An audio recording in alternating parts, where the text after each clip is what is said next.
Welcome back, Vintage Super League. That's Paul Rietzel. I'm Eric Froelich. Paul, talk about stuff. Well, I just had a match against Oliver. I was surprised to see that he brought Mentor to today's tournament event. Everyone was shocked by that, by the way. The chat was going crazy, like, oh, way out of left field.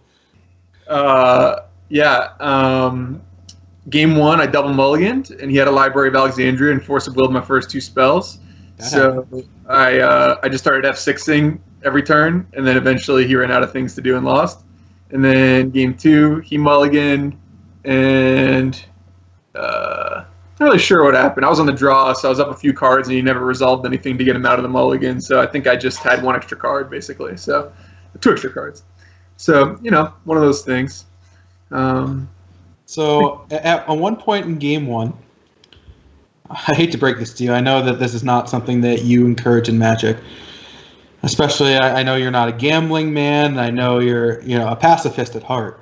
But Rodrigo bet his life that you were playing 4 Walking Ballistas, or at least 1 to fetch up a Trinket Mage. And then you had a bunch of mana off of 2 mana drains in a turn, and you drew Trinket Mage. You didn't get Ballista. And then the next turn you fetched for Black Lotus, and he said he's probably just gearing up in case he draws Ballista to make it bigger. And like Rodrigo, he just burned 5 mana the turn before from mana drains. He's like, I'm starting to think there's some chance I may be losing my life here. And so you want to talk about that decision, or? I just didn't think of it. I was just building this deck, and I wanted to play Blood Moons, and Walking Bliss is one of the new cards, so I just hadn't really thought of it as an option to get with Trinket Mage. You got kids betting their lives on you here. Black Lotus is good, though. You're like, oh yeah, it has to be. He's got all these moxes. He's got a bunch of ancient tombs. Like, of course he's going to go get Walking Ballista. You have to be right here. This is a reasonable spot to bet your life. But as most people learn quickly and early in life, you don't bet your life very often. It's not a good idea, especially when it requires Paul to have precise deck building on the line. Anyways, it sounds like our match is ready, so let's take it on to that action.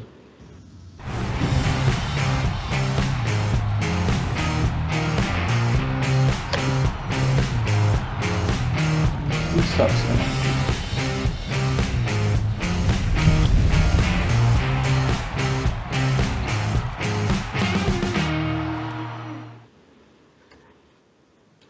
Welcome back to Vintage Super League. We've got Oliver 2 on the Menace itself, Mentor, and Rodrigo on I don't know what 2-card Monte even means. I asked him what that meant. He said something. I didn't catch it. But is his hand good? You're the expert role. Yeah, so I'm a well-known international expert of the 2-card Monty vintage deck, and here you can pretty easily cast that Spirit Guide right away, or you can just get that right into play, huh? That's the turn. This is a turn 1 Spirit Guide draw. Or you can make 8 mana. Make 8 mana, yeah. That's a 4/4 Walking Ballista if he remembered to include it in his deck. Yeah, he can just consult for Walking Ballista and cast as a 3/3 too. Or you could draw, another mana source. Oliver has a pretty good opening hand here. Force of Will, Misstep, which is going to be good against that Consult. Rodrigo has half of one of his combos in the Painter's Servant. Although, through... He has a tutor. He's got a tutor, right? Yep. Oh, wow. Look at that draw. Look at that card. Yeah. Interestingly enough, I know Rodrigo plays Red Elemental Blast. The players at this point have deck lists, so interesting to see what color he names that Painter Servant, knowing he could be facing a Pyroblast in his future. Yeah, I mean, I imagine Rodrigo has a bunch of main deck Pyroblasts, although they're already going to be pretty good.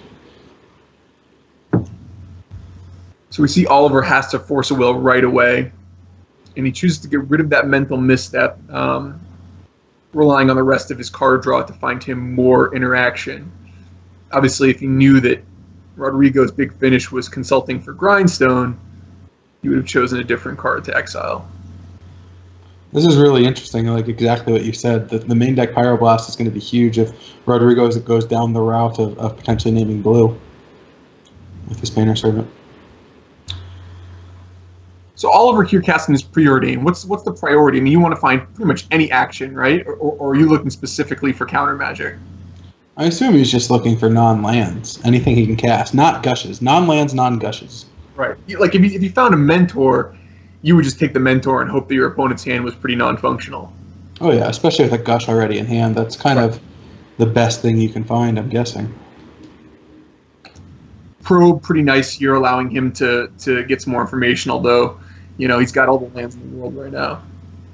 So Rodrigo last turn had the option to play Mana Crypt, play Mox, play Painter Servant, potentially consult for Grindstone, and have the game this turn. Now he might have enough mana that he can just do it all right now. He has it. He has it right now if he does not name blue with Painter Servant. And doesn't kill himself with Consult randomly. Looks like he chose green. Is that what he chose? Yes, that's It looks like a Gruul Spirit Guide, right? Yeah. So as long as this demonic consultation doesn't name a Humpus Wumpus or exile all 6 grindstones in the top. We still have a gush redraw. Now he can find a mental misstep. He can find a force and blue card. Or if he finds the green force of will, he's just set. Here we go. Smartly floating a blue mana for the ancestral redraw. Well, finds the ancestral. Yeah. He's already cast a misstep? No. Looks like he ripped off here. Oh, wow. No, the card off screen was just a random force of the very last card off ancestral. And yeah, that's how you do it. Not to attack the Painter Servant. Or did he not have it in play? No, he just cast it. He tried to do it all in one turn. Yeah. I thought maybe it was one of those situations where it's just 16 damage is so unlikely that he was just saving everybody time, which is a move that I would definitely have respected. It's a fair move. So now, this is a situation that pretty frequently happens versus combo decks when you're playing a Force of Will deck, which is that, you've dealt with the combo, but now he's got half of both pieces of the combo in play. That he does. Helm is pretty good against one land. Oh. Is it? So he's just trying to find a mentor now?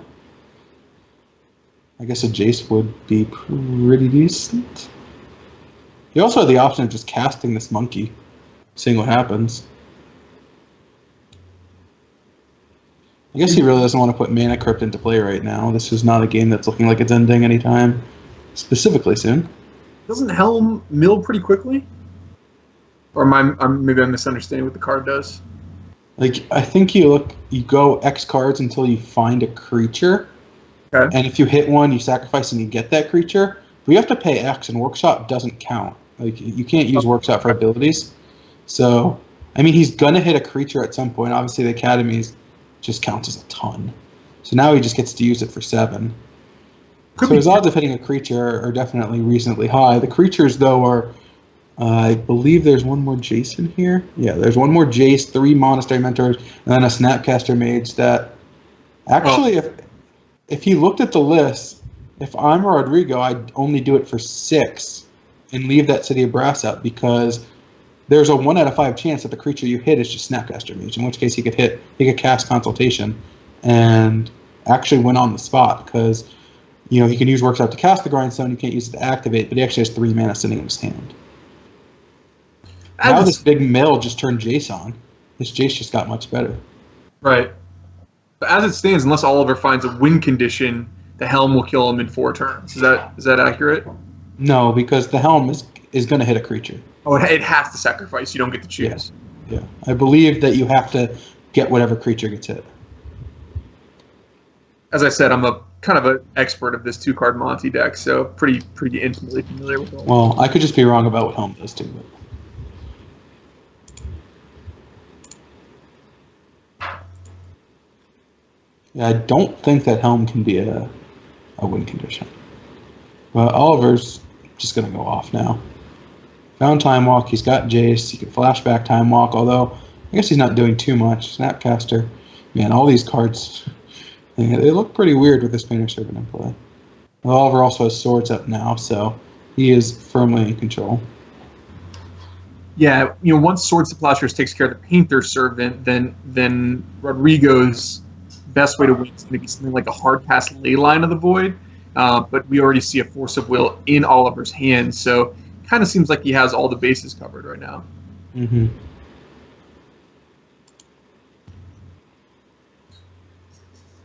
Of course, Oliver, even with myself being a vintage noob, is probably the newest to the vintage scene of the four of us. So he will be probably a little unfamiliar with dealing with this particular combination strategy that Rodrigo has developed. Yeah, definitely interested in looking back on what his commentary was for when I played against Rodrigo last round. I had no idea what was going on. I didn't know what to take with my Thought Not Seers.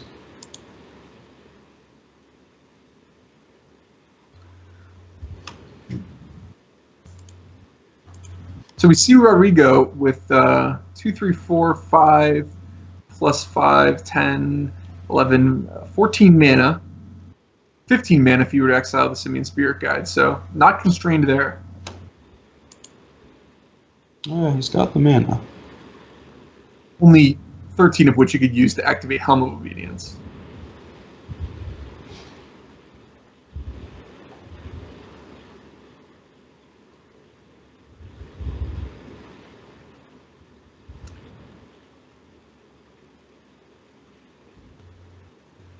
Okay, so we see him Helm for 12, Monastery Mentor, one of the top few cards, so in play now for Rodrigo. But with Oliver having access to Swords to Plowshares, Snapcaster Mage, Force of Will, Mental Misstep, adjacent play, a library, and his own Mentor, seems like he's going to be able to lean on Rodrigo a little too hard this game. Yeah, he's got a pretty stocked hand. Which is sad for the two of us because we're here sitting at 2 and 2, and we need Oliver to drop at least one more match along the way. Although I guess you still play him, right? So it's more relevant for me than for you. Yeah, that'll be my 4th match against Oliver. Wow. We've played in every group. And it's been tough because, you never know what he's going to be on. You don't know what he's, could be all sorts of new tricks. Yes.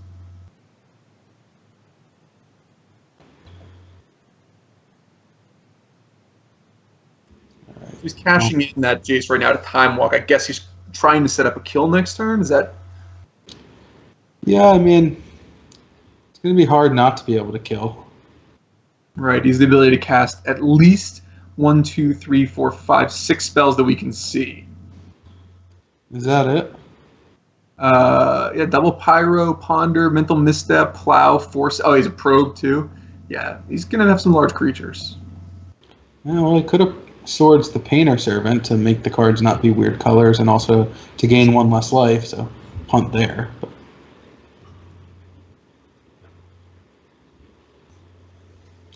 one thing we know for sure, if you've watched previous weeks of Vintage Super League, is that if Oliver can come a point or two short of lethal, he's going to cash in on that. Yeah. This is a joke. Don't get mad. You can get mad. I don't care about that part, but it's a joke.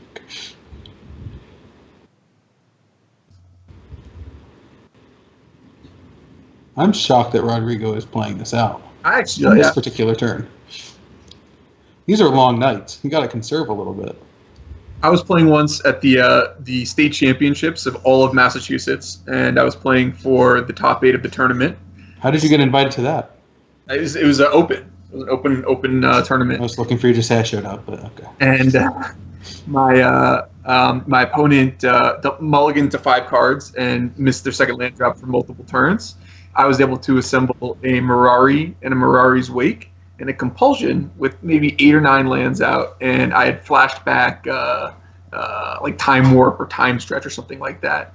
So I probably had something like an 18-1 permanent advantage plus counter magic in my hand, and then I accidentally drew 2 cards off of Compulsion during an activation and was eliminated from the state championships. So at least they cracked down on the cheating. My point being that Rodrigo, you always have an out. Oh yeah, his internet connection could fail. He could get a call to a pretty cool party. All right, so Rodrigo looks like he's just doing some trimming around the edges here, going up to make sure he has the maximum amount of pyros and red elemental blasts. He did say in commentary that he added some cards for Mentor Yeah, I mean, into his sideboard. So I don't know what that meant, but I had Oliver's chances of playing Mentor, in the 90s in terms of the percent. So, obviously, I didn't think that you or Rodrigo would play it, but I thought it was possible. So I definitely would have taken the over on one Mentor opponent in this event. Yeah, I thought it would be unsporting to ask, but I did want to message both you and Rodrigo and have all three of us submit like the same deck with 4 main deck: Dread of Night, Sudden Shock, Sulfur Elementals, Pyroblast, and just we'll just play 3 mirrors between us and try to send Oliver into the gutter, assuming that his odds of playing Mentor are somewhere between 100.0 and 100.00%. And someone shows up with Rogue Elephants and Pouncing Jaguars and guarantees himself a 2-1. Oh yeah, there's no beating that. How do you beat a Pouncing Jaguar with your deck full of Sudden Shocks? Interesting. That was a Stony Silence off the top. That's a really good one in this matchup. Although Rodrigo does have a good amount of answers to it. He can find a Painter's Servant, and he has, I guess, then 7 Disenchants or 6 Disenchants. Yeah, I mean, he's got Painter's Servant in his hand. There's 2 swords on the other side, though, and now Oliver's got the Gataxian Probe for all the knowledge he needs. So he shouldn't screw this one up. An early decision point there, whether to Pyroblast, that Gataxian Probe, the information about Rodrigo's hand, extremely valuable to Oliver. So he thought about Pyroblasting it, elected not to. He's not going to have any dearth of Pyroblast targets during this contest. Well, I mean, the fact that he has Black Lotus and Soul Ring in his hand means that he's got the option to literally have assuming Stony Silence doesn't come down, to play Painter Servant and Pyroblast, start Pyroblasting lands, just blow them up. Yep. Terrible draw.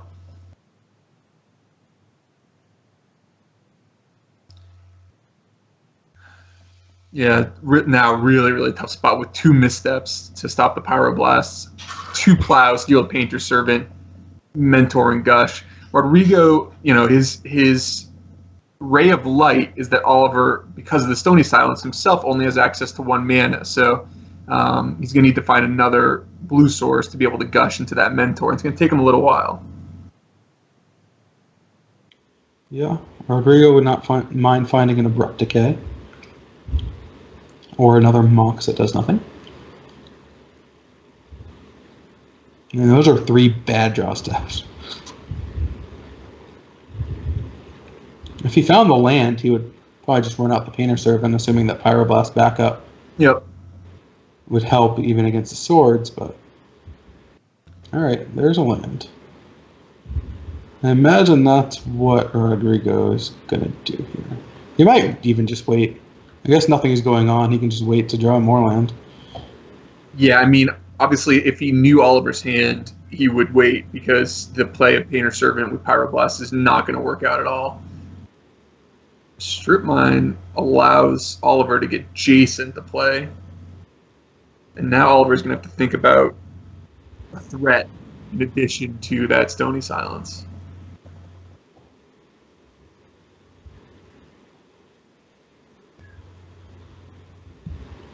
So he uses a Pyroblast now.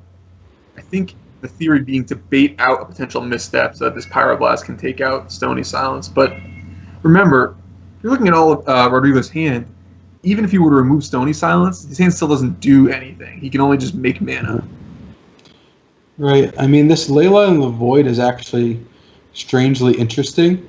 Now that Oliver has 4 cards in his graveyard, it just turns this Jace Vryn's Prodigy into Merfolk Looter. Yep. Won't actually be flipping. Although, when you're constrained on mana, then you have a Mentor and a Gush in your hand. Oh, yeah. I'm not saying that's good. Yep. Also, he's taking 4 damage to do it. Every time he taps any of his lands, he's just taking a point of damage for every mana he spends this game. Right. Although, compared to some matchups, White Eldrazi, for example, his life total is relevant, but it's not terribly relevant because Oliver's going to turn the corner at some point here and then be way ahead. He's probably not going to nickel and dime him.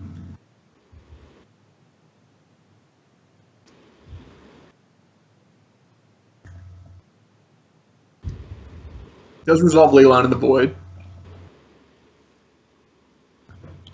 Is he going to go for the Pyroblast here? Yes. Alright, this won't work either. And Oliver finding those 2 missteps is huge.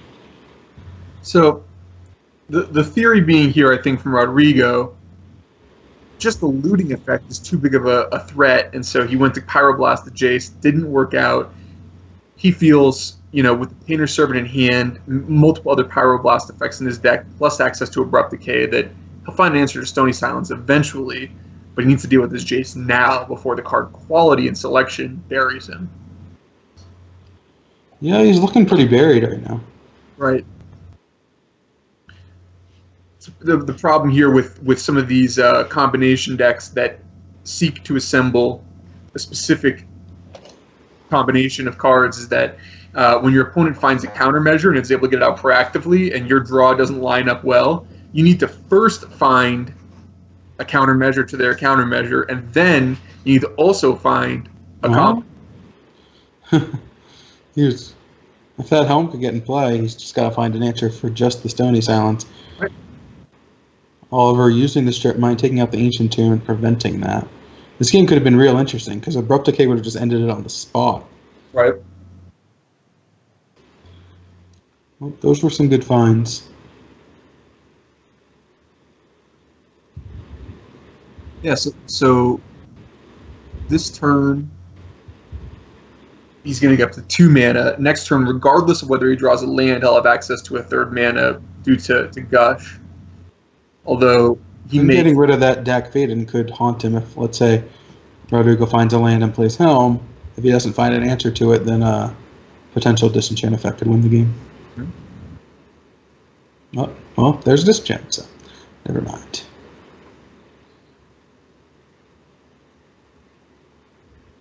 Is that game? You just consult for Abrupt Decay. 1, 2, 3, 4, 7. So if he consults for Abrupt Decay, and Abrupt Decay is not. It's not game no matter what, just because Oliver found actually the perfect card. His Mox will be turned back on so he can actually disenchant the Leyline. Wow, you're right. Oh my gosh. If it was a Fragmentize, yes. Unless he found something off the Gush. Oh, so brutal for Rodrigo. They should just rip that Mox up and thrown it away. Ugh. My heart breaks. Well, unfortunately, another problem here is that when you go all in like this and it doesn't work out, Oliver's next turn is going to look really, really, really bad. Oh, interesting.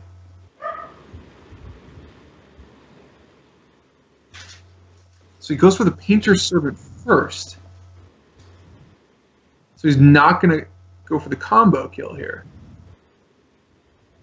He's trying to draw out some of the counter. I mean, Oliver has had a bunch of cards in hand, hasn't been playing lands, is discarding good cards like Dak Faden.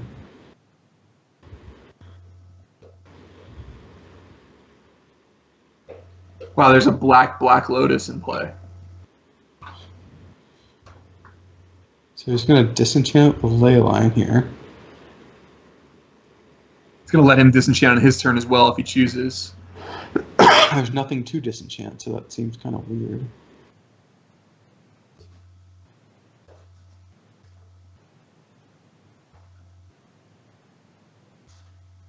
Oh my gosh. Finds his own Lotus here. So he'll be able to go Mentor, Plow, and leave Force of Will. I found Ancestral Recall too. That's cool.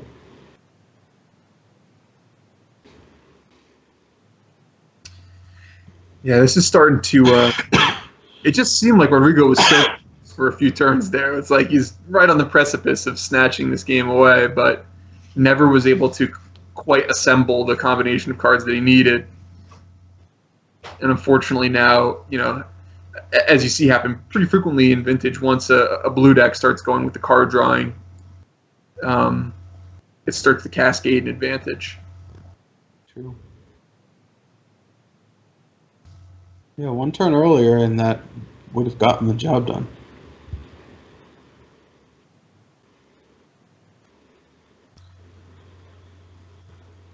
Oliver trying to find a time walk here, I guess, to just put the game away now. Found another Mox. He found a probe. He's got Force of Will, so if he has a blue card, this game is definitely over. Yeah, there's another probe at the very least. So it looks like Oliver's going to jump up to 4-1. He will be at 2-2, and then Yeah, that'll be the next match. 2-3. 1-4. I'm sorry, 1-4. Yeah, so by the end of the next match, assuming Oliver holds out here, we will have exactly what we came in with. Everyone will be 1-1 today. Or, I'm sorry, one of us will be 3-2. It will be the same cascade of, everyone being, one match separation across the board with no ties. Right. So we'll be playing an elimination match coming up right here. Right. So if you beat me, I get to scoop to Oliver, so he takes the championship. And if I win, then it's interesting. Yeah. Right. My path is I need to beat you, I need to beat Rodrigo, and then I need you to beat Oliver at the end, whereas yours is... And then you then have to beat Oliver again. Right. Whereas your path is a little simpler. You beat me, my match against Rodrigo is for pride, and then you just beat Oliver, and then you get another shot at him. For pride and prizes, there's a difference between third and fourth usually. Yes. So I need a... Wait, did he not leave? Oh, it doesn't matter. No, it doesn't. He didn't leave himself any white mana for Plow, and he left Painter Servant in play, which is... Oh yeah, this could be real ugly. I mean, if he had it, it's over. Yeah, but unfortunately he's got the wrong two cards. It's almost like he tried to find a way, but not the case. Yeah, you can't cast anything here, so pretty brutal for Rodrigo in ways, just to turn behind on each of these key spells.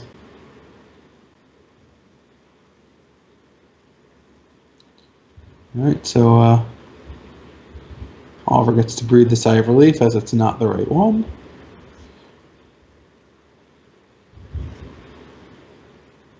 I guess Rodrigo could survive another turn if Oliver can't cast a spell. Yeah, oh yeah.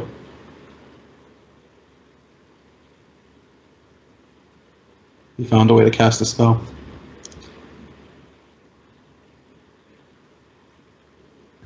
Well, a lot of people love Mentor, a lot of people hate it, but Oliver sticking to his guns, like Shuhei last season with the Oath deck, is now on the precipice of a championship here. Yeah, I mean, that's the difference between having the metagame for one person and three. Like, we all knew Oliver's range was one deck, but we all knew that the other two people's range is not that deck, and probably, complete opposite type of thing. So it's like, it ended up just being kind of weird. Like, I just couldn't play a deck that was all in to beat Oliver, because if I lose to both of you, it's over anyway. So yeah. It was just a weird, tough spot, unfortunately. And yeah, that's the advantage of 1-3-0. Here. Right? What's that? I think Oliver will be rooting for me here in this next match, because then he gets, even if I win, he gets Rodrigo as a blocker next round before having to play the last round against you to clinch the championship. Whereas if you win, then Destiny's in your hands. His worst case scenario is he's got two matches with his Mentor deck and only has to win one of them. So, and he might be able to do even better than that. He may just already have it locked. So his worst case scenario is 2 wins for the championship, or 2 matches to win 1 for the championship. Well, me and you, bud, elimination match is what it's all about. One match to see who's keeping their dream alive for a VSL season championship. We're going to take a quick break. And I then don't want any piece of those draws that you just had. That mold of 5 I can never beat. I don't want to see it. Yeah. I hope to give you many a sudden shock. We're going to take a very short break. We'll be right back with me and Eric.